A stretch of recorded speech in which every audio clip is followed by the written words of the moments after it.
Sumatera Utara, selamat siang pemirsa. Sumatera Utara hari ini kembali hadir menjumpai Anda. Edisi Senin 11 September 2023. Kali ini bersama saya Anissa Redi. Sejumlah informasi aktual seputar Sumatera Utara telah dirangkum oleh tim redaksi kami untuk Anda. Berikut informasi selengkapnya.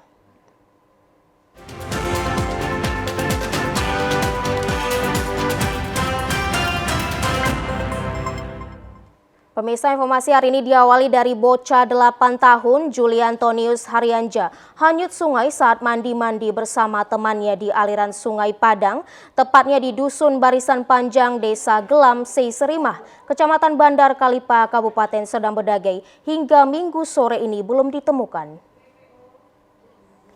Siswa kelas 2 Sekolah Dasar Negeri 108152 Seiserima hanyut saat mandi-mandi dengan temannya. Anak dari ayah Saur Palas Roha Haryanja dan ibu Ernita Lumban Raja warga Dusun Barisan Panjang, Desa Gelam, Seiserima, Kecamatan Bandar Kalipa, Kabupaten Serdang Bedagai. Akibat kejadian tersebut, orang tua korban menangis histeris sambil memanggil-manggil nama anaknya di pinggiran Sungai Padang, Lisbon Samosir. Kepala Desa Gelam, Seiserima, Lisbon Samosir saat dikonfirmasi membenarkan kejadian tersebut. Setelah mendapatkan kabar dari warga dan dari abang kandungnya, bocah 8 tahun atas nama Juliantonius Haryanja sedang mandi-mandi di aliran Sungai Padang bersama dengan abangnya, adik korban serta 2 orang teman korban. Kejadian ini sekitar pukul 15.30 waktu Indonesia Barat.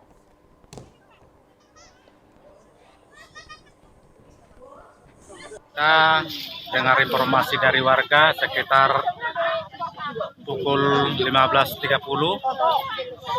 Informasi dari teman-temannya sedang mandi-mandi di bantaran Sungai Padang. Jumlahnya sekitar 6 orang.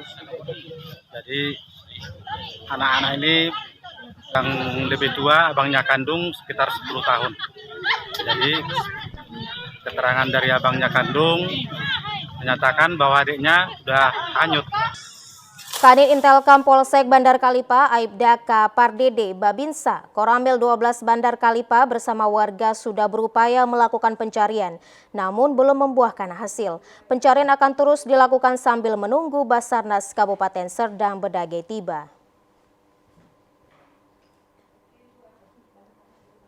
Pemirsa, puluhan anggota geng motor di Kecamatan Sunggal, Deli Serdang, Sumatera Utara secara membabi buta menyerang warga menggunakan senjata tajam, petasan hingga batu. Akibatnya kaca jendela warga pecah terkena lemparan dan 3 orang anggota geng motor berhasil ditangkap warga. Puluhan anggota geng motor yang didominasi pelajar melakukan penyerangan terhadap warga di Jalan Jati, Desa Seimencirim, Kecamatan Sunggal, Deli Serdang kemarin. Tidak diketahui pasti penyebab anggota geng motor melakukan penyerangan ini. Kepala Dusun 2A, Supii, mengatakan awalnya geng motor ini konvoi dan melintas dengan sepeda motor. Dengan inisiatif warga keluar rumah dan berjaga-jaga, namun jumlahnya lebih sedikit dengan anggota geng motor tersebut. Warga kocar-kacir melihat anggota geng motor yang membawa senjata tajam dan melempari batu serta petasan ke arah rumah warga. Bahkan salah satu rumah warga mengalami kerusakan di bagian jendela setelah terkena lemparan batu. Namun warga melakukan penyisiran berhasil menangkap 3 orang anggota geng motor yang kemudian menjadi amukan massa yang geram.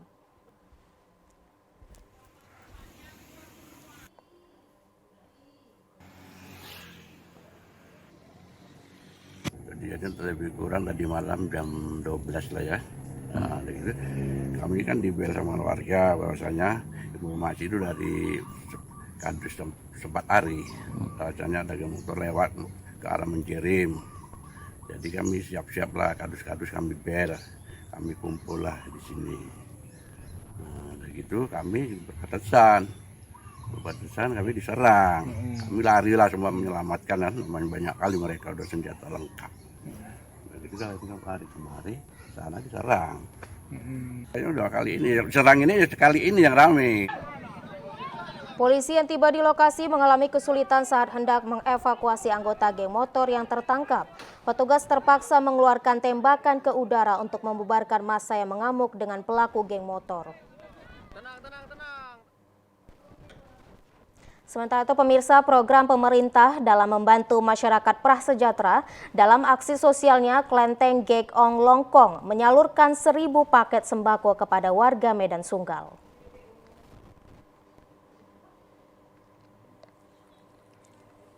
Klenteng Gek Ong Longkong menyalurkan 1.000 paket sembako kepada masyarakat prasejahtera di Jalan Sunggal, Gang Jawa, Medan Sunggal, Sumatera Utara kemarin. Satu persatu masyarakat yang telah memiliki kupon dari panitia langsung menukarkan kupon dengan paket sembako. Kegiatan bakti sosial ini merupakan bagian dari ritual foto atau sembahyang mengirim doa kepada leluhur yang arwahnya tidak memiliki keluarga. Hal ini telah menjadi budaya orang Tionghoa pada setiap tahunnya. Ritual foto diawali dengan sembahyang di bulan Juli dan berlanjut dengan kegiatan bakti sosial berupa penyaluran paket sembako. Paket sembako yang disalurkan kepada masyarakat prasejahtera adalah beras, gula pasir, minyak goreng, dan mie instan. Penyaluran sembako ini diharapkan dapat membantu masyarakat prasejahtera dalam menghadapi dampak El Nino yang sangat berpengaruh dalam kenaikan harga beras. Pengurus Klenteng Gek Ong Longkong, Lica, mengatakan pembagian paket sembako ini telah rutin dilakukan pada setiap tahunnya. Sebanyak 1.000 paket disalurkan untuk masyarakat prasejahtera. Kita adakan pembagian sembako untuk orang-orang yang kekurangan. Jadi paket ini kita bagikan ke mereka sekitar 1.000 paket berupa beras, minyak, gula, dan mie instan. Dan akan dilakukan ini setiap tahun. Kita harap dukungan dari teman-teman sekalian untuk tahun-tahun ke depan supaya bisa lebih berkembang lagi kita untuk membantu ke sesama. Salah seorang warga Medan Sunggal, Erlina, mengaku sangat senang dengan adanya pembagian sembako di tengah-tengah kenaikan harga beras. Karena harga beras sekarang udah naik, jadi ini membantu ibaratnya keluarga, Pak. Nah, saya bersyukur ya, mudah-mudahan ya makin bisa bantuan pemerintah lebih bagus lagi di depan hari ini. Pembagian 1.000 paket sembako ini turut melibatkan komunitas Indonesia Tionghoa dalam membantu sesama masyarakat prasejahtera.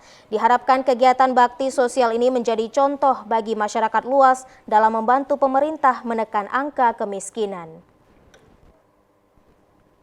Pemirsa, warga Desa Hamparan Perak, Kecamatan Hamparan Perak, Deli Serdang berharap pembangunan drainase di sisi kiri jalan desa. Jika turun hujan, jalan dan permukiman warga sering banjir dan juga menghambat aktivitas warga.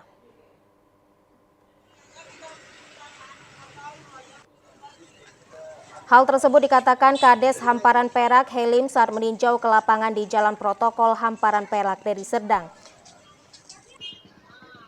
Terutama di pajak yang selalu digenangin air setiap harinya, penyaluran pembuangan limbah dari hasil pedagang, sehingga para pedagang terganggu dengan aktivitasnya dan merasa sangat sulit untuk berjualan dengan genangan air dari hujan dan limbah yang sering mereka lalui setiap harinya. Ada sekitar 1 km panjang parit yang tertutup oleh sampah sehingga terjadi penyumbatan di parit. Para pedagang cukup terganggu dengan aroma yang tidak sedap, sehingga aktivitas jual beli menjadi sangat terganggu.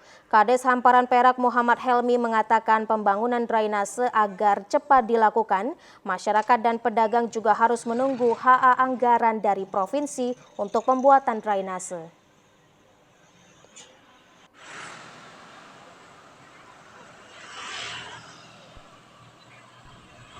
Drainase untuk sepanjang jalan protokol Hamparan Perak ini, terutama di musim 3 pekan ini, sangat berpengaruh dan berdampak kepada masyarakat, terutama di pihak pajak ataupun pasar yang setiap hari tergenang air diakibatkan oleh pembuangan, tidak adanya penyaluran pembuangan dari limbah ataupun dari hasil perdagangan mereka.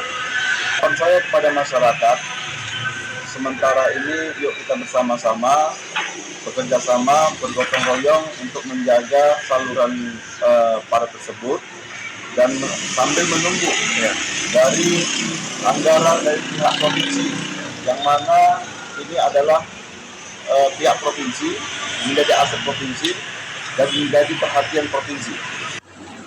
Masyarakat dan Kades minta pihak provinsi agar dapat memperbaiki drainase dan berharap menampung anggarannya sehingga dapat merealisasikan pembangunan drainase sepanjang 1 km. Pemirsa, Polsek Kota Nopan membagikan ratusan buku pelajaran dan juga buku tulis kepada siswa Sekolah Dasar Negeri 217 Desa Huta Pungkut Julu, Mandailing, Natal.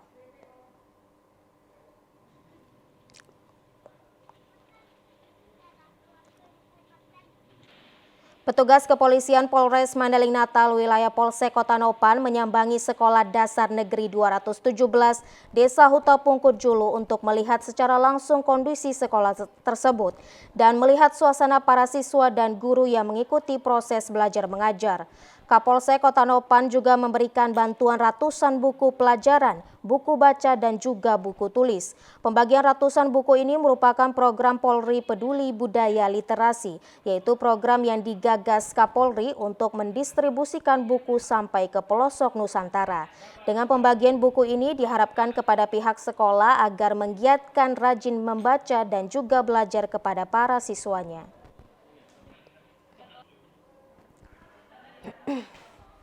Dari Polsek Kota Nopan mendistribusikan buku sebanyak 110 buku untuk buku bacaan anak-anak maupun buku tulis. Semoga apa yang kami berikan ini menjadi motivasi untuk tenaga pendidik, begitu juga untuk anak-anak kami di sini. Kami dari kepolisian selalu hadir turut serta mencerdaskan kehidupan anak-anak bangsanya. Kepala Sekolah SDN 217 Rita Wati berterima kasih dengan adanya bantuan buku ini dengan harapan buku yang diberikan polisi bisa merubah pola keseharian para siswa yang sangat kecanduan main game handphone menjadi rajin membaca. Ini sangat bermanfaat bagi kami dan sangat memotivasi bagi kami sebagai tenaga pendidik di sekolah SD 217 Huta Pungkut Julu ini, dan semoga buku ini bermanfaat bagi anak didik kami tersebut. Pemirsa, kami akan segera kembali usai jeda pariwara berikut ini. Tetaplah bersama kami di Sumatera Utara hari ini.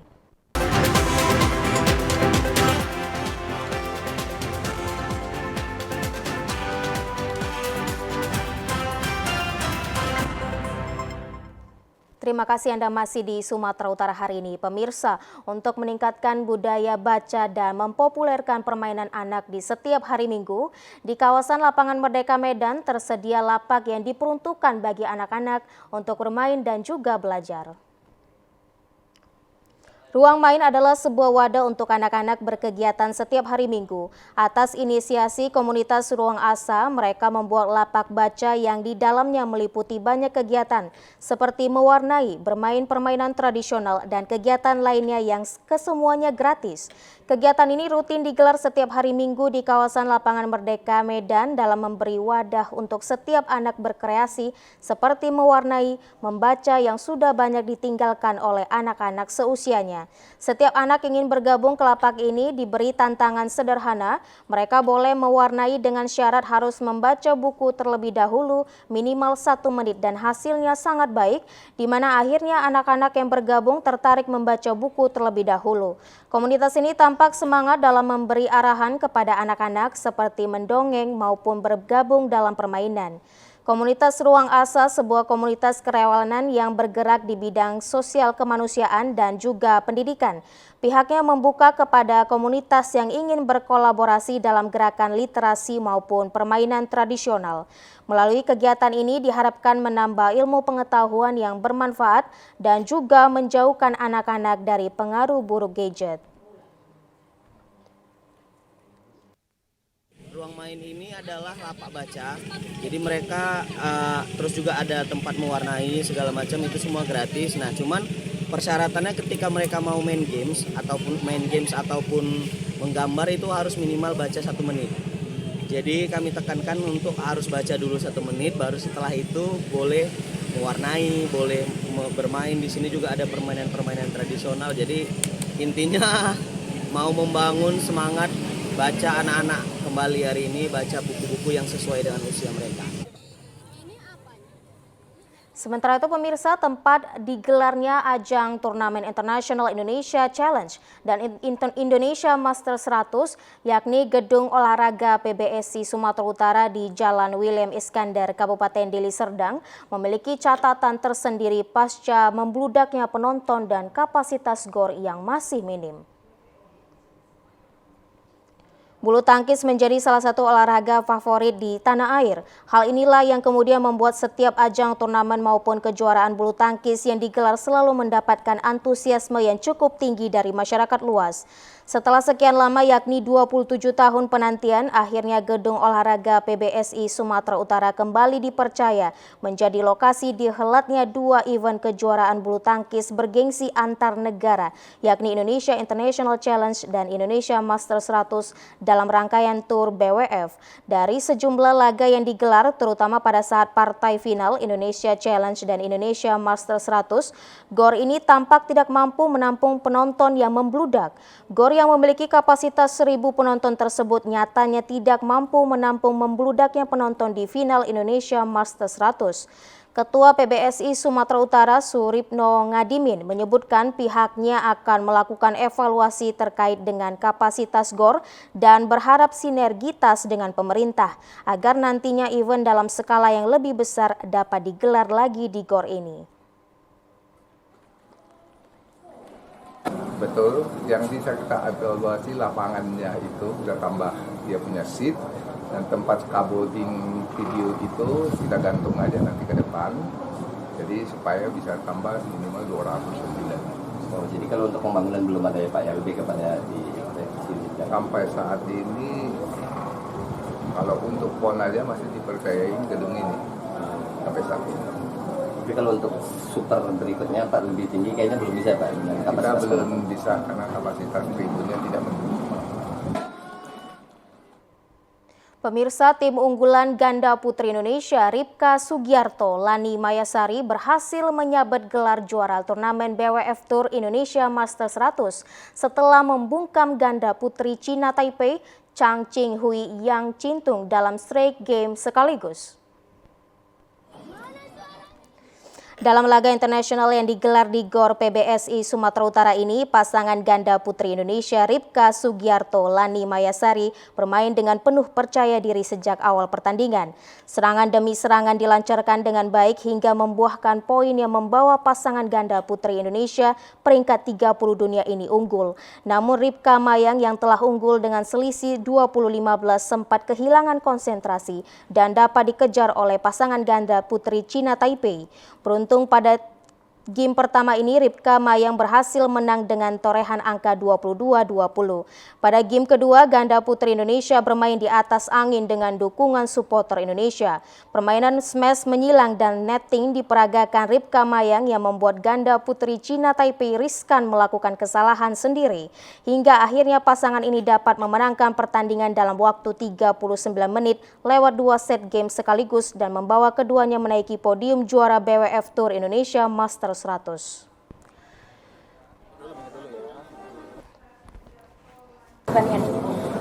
Iya tadi set pertama sebenarnya tuh udah enak, udah nemu mainnya, cuman mungkin pas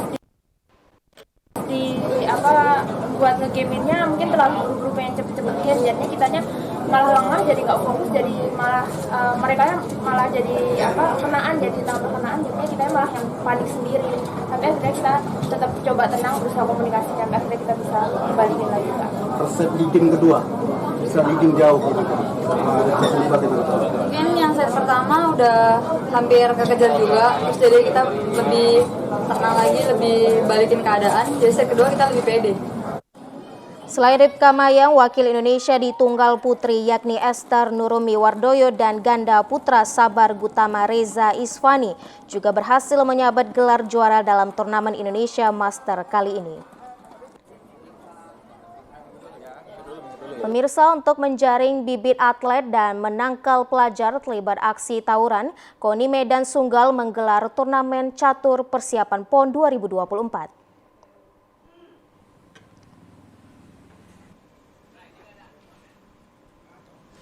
Turnamen catur Piala KONI Medan Sunggal menjadi ajang menjaring atlet catur tingkat nasional di Jalan Sunggal Medan, Sumatera Utara kemarin.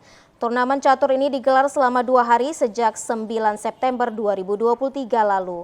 Para calon atlet catur ini masing-masing memiliki skill catur bertanding dari berbagai kalangan, seperti pelajar dan juga umum. Selain sebagai ajang menjaring atlet dalam penyaluran bakat bermain catur, turnamen catur ini juga digelar sebagai peringatan Hari Olahraga Nasional yang jatuh pada 9 September. Ketua KONI Medan Sunggal Azwansyah mengatakan turnamen catur ini akan menjaring bibit-bibit atlet catur tingkat pelajar untuk menurunkan kenakalan remaja dan sebagai ajang persiapan PON 2024. Harapan kami untuk kedepannya supaya bibit-bibit catur ini dapat menyalurkan daripada bakat prestasinya di catur nasional maupun internasional yang nantinya bisa berkiprah di ajang nasional ataupun internasional. Dan catur merupakan salah satu cabang olahraga dengan permainan papan strategi 2 orang yang dimainkan pada sebuah papan kotak-kotak. Permainan ini dimainkan oleh jutaan orang di seluruh dunia. Pemirsa, objek wisata Lumban Rang, salah satu objek wisata di Kecamatan Lumban Julu, Kabupaten Toba saat ini terus berbenah, mengembangkan sarana dan juga prasarana wisata dengan menambah sejumlah kafe dan juga pondok yang akan disuguhkan bagi wisatawan.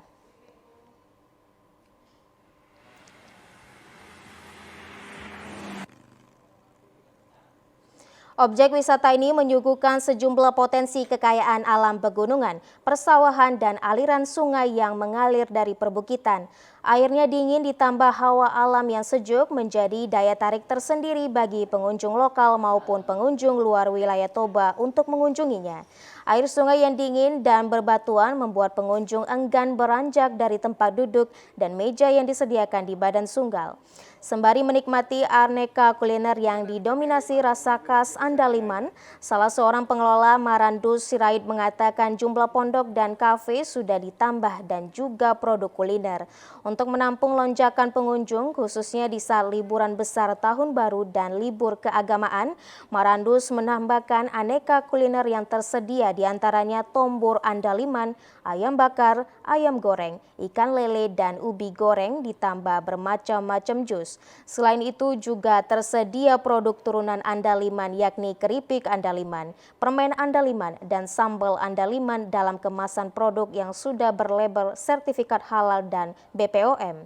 Wisata ini juga cukup higienis dengan disediakannya tempat sampah, kamar mandi umum, musola, dan juga tempat parkir. Keberadaan objek wisata Lumban Rang mengutamakan hasil produksi pertanian dan kebun warga sekitar. Hal ini sebagai upaya membangkitkan perekonomian masyarakat dengan menampung dan memasarkan hasil pertanian mereka. Marandus juga berharap perhatian pemerintah untuk mendukung kemajuan objek wisata ini setelah dirambah sejak tahun lalu. Perkembangannya kita lihat setelah semakin banyak yang terinspirasi setelah kita buka dulu Binanga Cafe, sekarang udah ada Binanga Dodok Food Court. Jadi masyarakat sudah mulai mencintai pariwisata, khususnya kuliner ya. Dan ekonomi masyarakat di sekitar ini sudah berputar, termasuk ya masyarakat petani karena di sini butuh kayak buah, ada ubi, apa segala macam. Jadi ini sudah salah satu destinasi pariwisata baru di Toba. Nah, harapan kita khususnya ini ke Dinas Pariwisata, pemerintah Kabupaten Toba, sebaiknya ini turunlah ke sini supaya dilihat ini apa yang dibutuhkan di sini. Tentu di sini karena melibatkan sungai milik negara, bagaimana kami memakai sungainya agar tidak ada pro kontra di sini. Misalnya ada pembangunan di pinggir bantaran sungai gitu kan, berapa meter yang jarak yang bisa. Apa ini sih Pinang?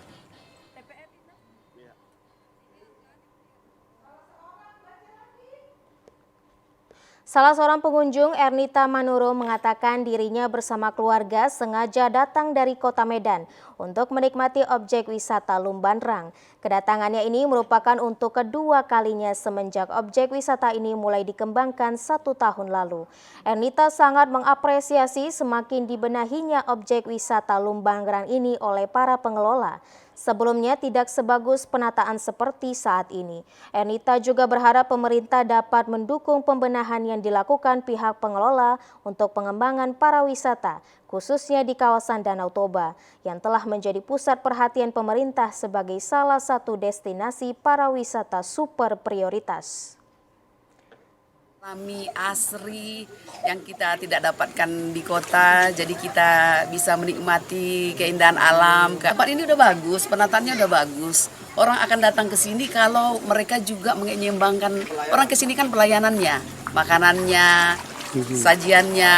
Saya kira itu kalau ini udah alam ini udah sangat indah sekali. Pemirsa, informasi tadi sekaligus menutup perjumpaan kita dalam Sumatera Utara hari ini. Saya Anissa Redi mewakili seluruh kerabat kerja yang bertugas mengucapkan terima kasih atas perhatian dan juga kebersamaan Anda. Selamat siang dan sampai jumpa.